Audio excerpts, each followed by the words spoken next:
Ishimwe Keza Kevin.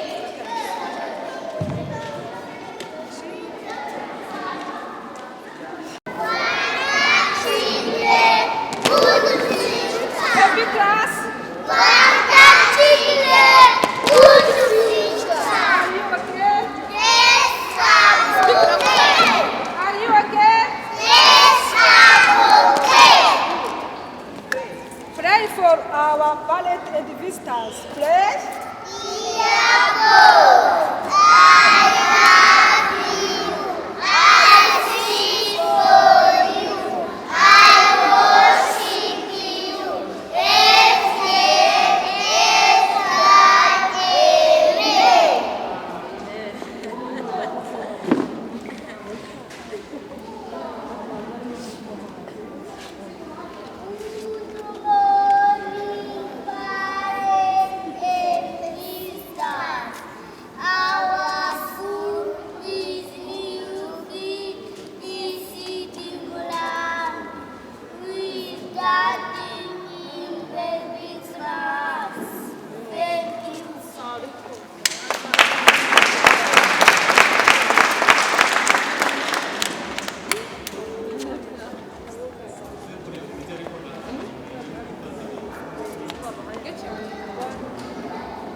I see.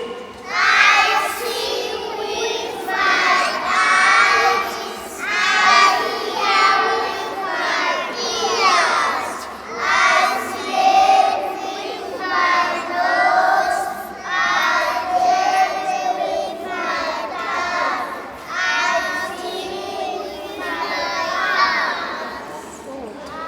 How to write one?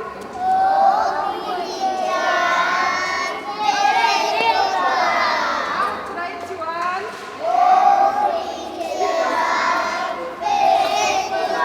How to write two?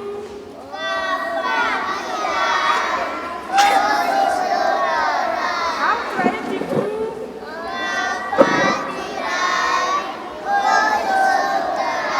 How to write three? How to write three? Bye bye. Bye-bye. See you next year. Bye bye. Bye-bye. See you next year. Clap your hands.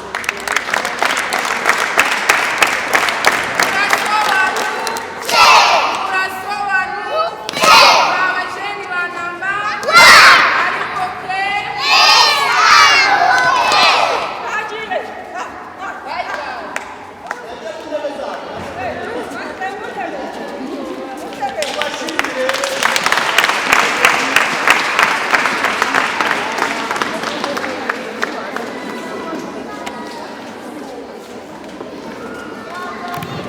bakire mito ku kijyanye na bebe mwibutse ukuntu baje barira bakongera mukabakomera amashyi.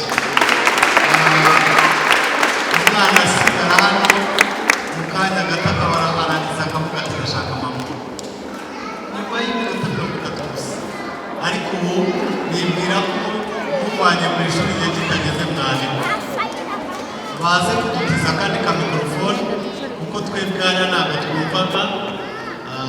Nituzi nibaza gukoresha mikorofone ebyiri hari ibiri buze kumvikana. Bibutse ko muri bebi ntabwo ikihutirwa ari uko bamenya kwandika cyane, ntabwo ikihutirwa ari uko ikihutirwa no kubanza bakamenyera ubuzima bw'ishuri. N'ubu n'ibi nabyo ni isomo.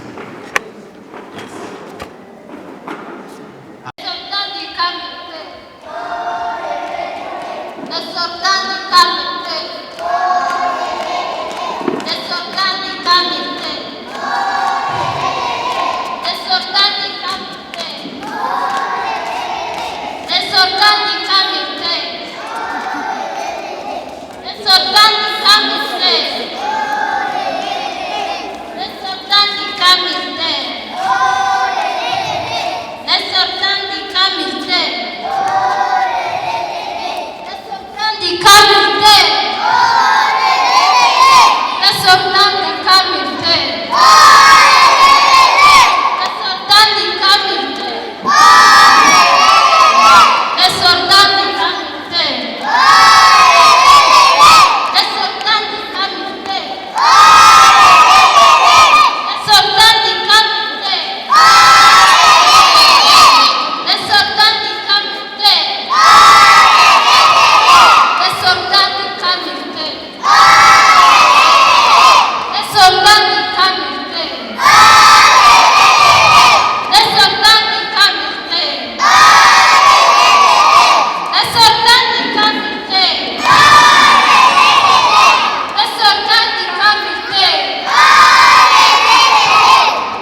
ndashaka ko bari kure ya mikorofone wenda ubishoboye wakwigiza nk'abangahe hano hanyuma bakabikora bavuga cyane ibyo bavugaga bari kure gusa wafata batanu wafata bangahe abo utuzanira hano uburyo bagiye guperezanta ibyo mwaperezanta muhagarare hano neza abari buvuge cyane nibo nshaka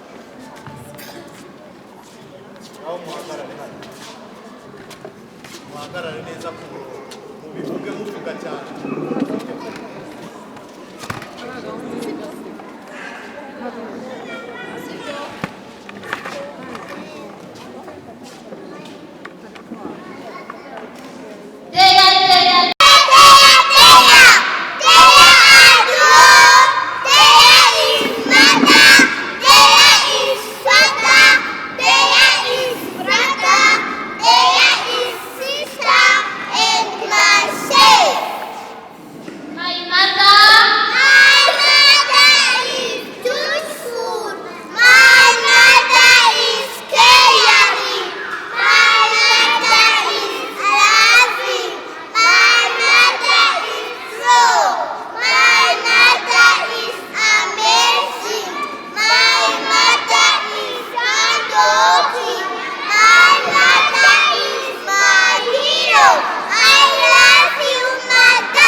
It's enough.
umwana urangiza kwandika ndahita amuha mikoro agenda asoma izina rye.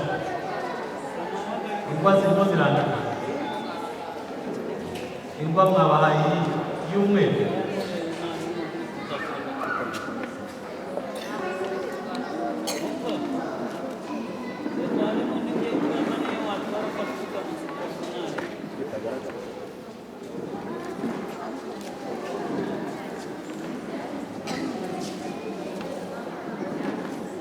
Umaze kwandika ze muhe asoma izina rye.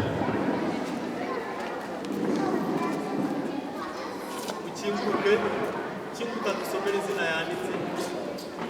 Oya reka habanza.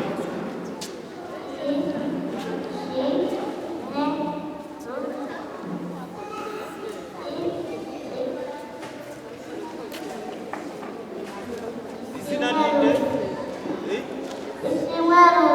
Ishimwe Rusi. Abari hafi bandebere ko ari byo. Agira umubyeyi udebera ko. Ishimwe Rusi niba ari byo ni kumukomera amashyi. Reka ntuye. Reka ntuye.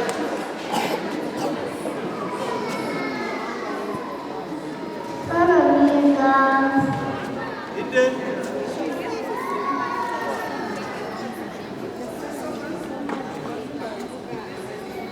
Kozaho urutoki. Gasaro ni iganze. Nibarebe niba ari byo.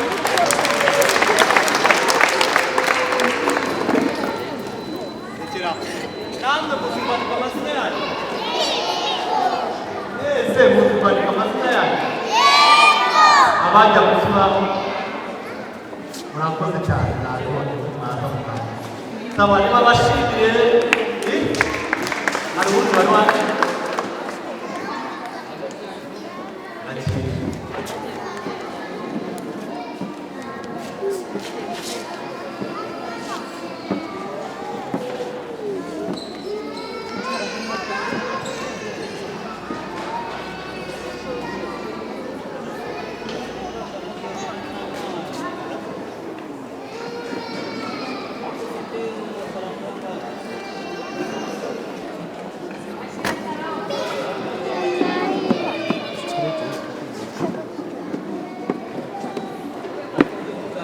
cyane kwe mikorofone.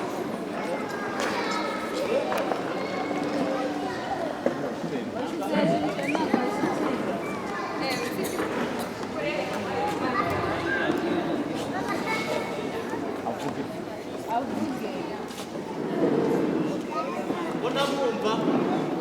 1, 2, 3, 4, 5.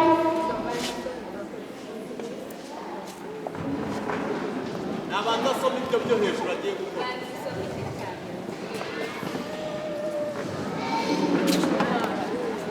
Afite ubwoba.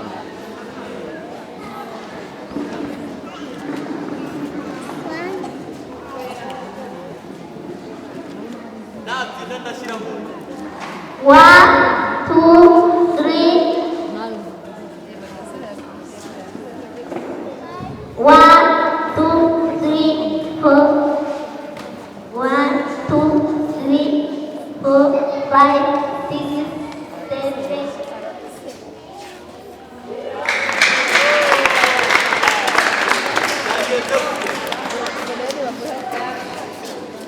Ari mu barimo barimo. 1, 2.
for giving me a speech.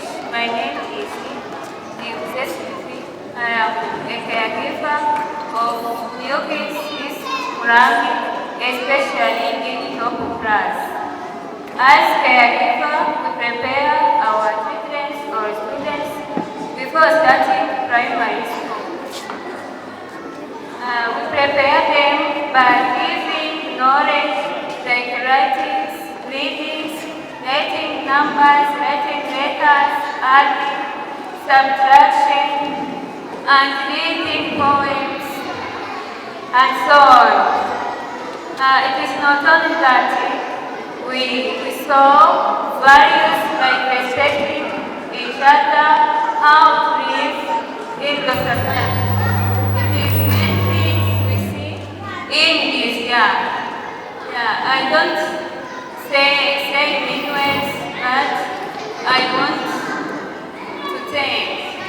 Firstly, I want to thank Almighty God who helped us to end the school year of 2021 to 2022.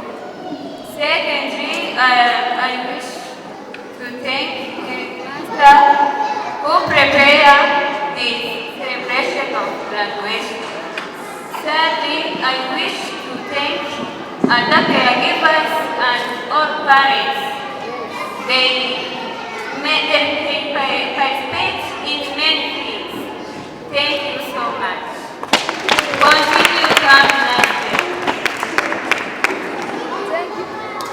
Wakire imutica akoresha ikinyarwanda ko abenshi ntabwo nibwira ko mubize. murakoze cyane.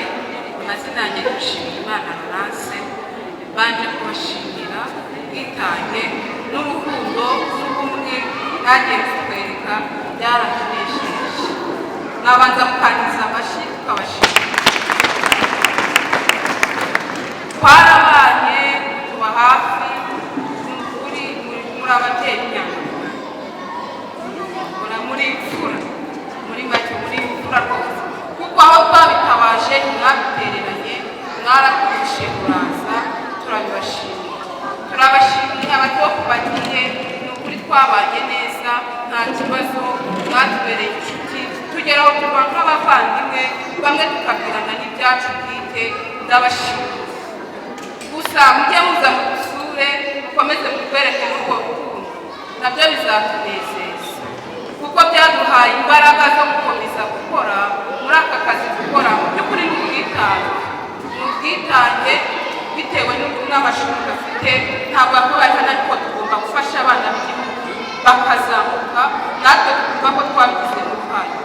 Muzakomeze mujye mudusura, n'abasigaye turazi ko tuzakomeza tukabana neza, muri ababyegeza muri mukomeze ubufura bwanyu, muzabure kure. Murakoze.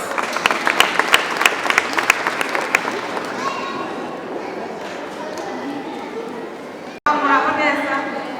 Yesu ashimwe cyane. Ndabashimira amakuru yacu. Amazina yanjye bamwe murayazi, Nimibanire Josephine. Mu babyeyi twatangiranye iki gitekerezo, bamwe barimo hano ndabareba, twatangiye igitekerezo kugira ngo tuzanire ishuri hano, kandi murabona ko ryari rikenewe, aho dutegereje abana murabibona. Imana nishimwe.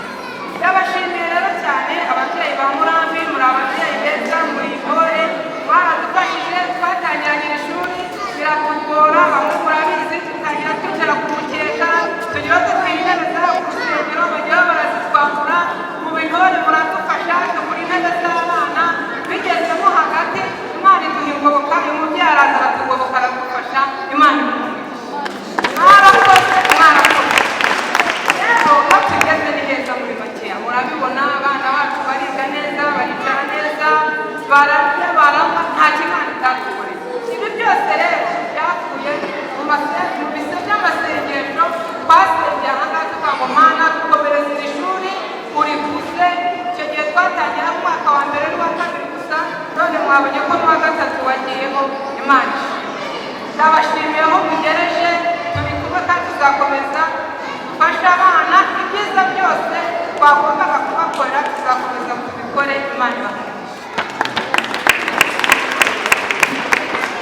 reka mbashimire perezidante w'ababyeyi, umwe mu bantu bagize igitekerezo bwa mbere kugira ngo iri shuri ribeho.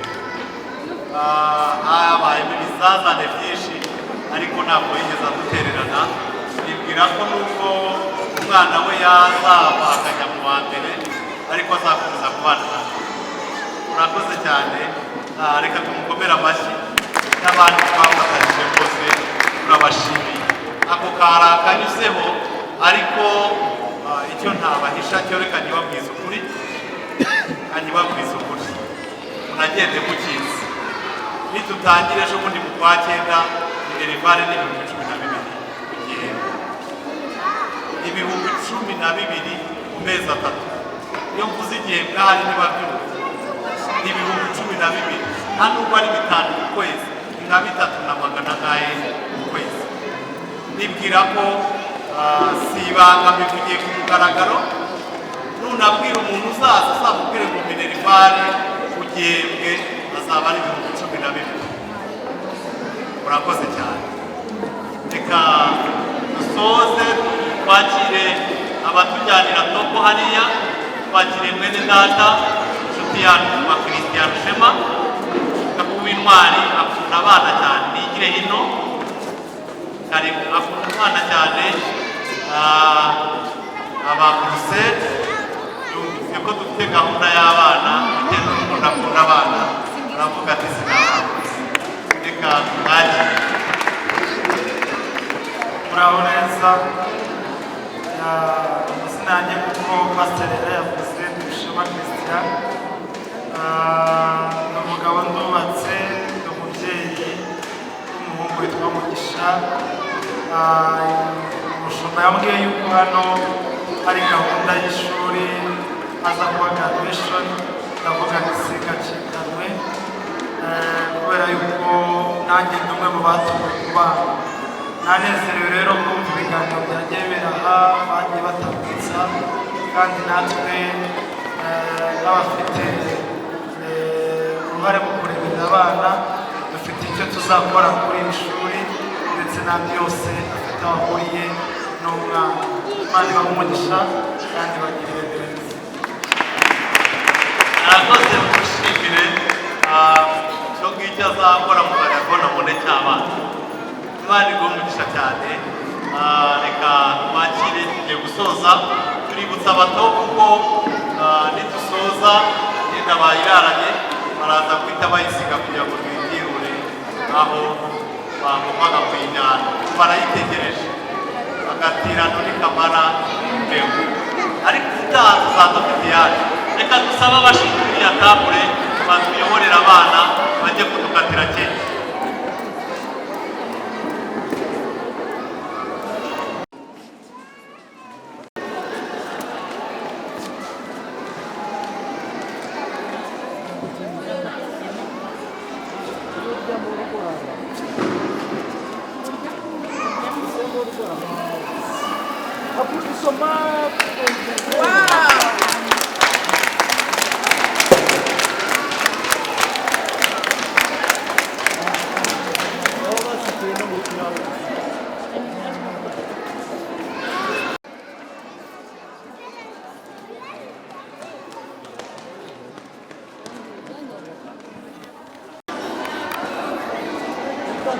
Abantu baje kudufasha serivisi ya hariya iby'abana mu buzima.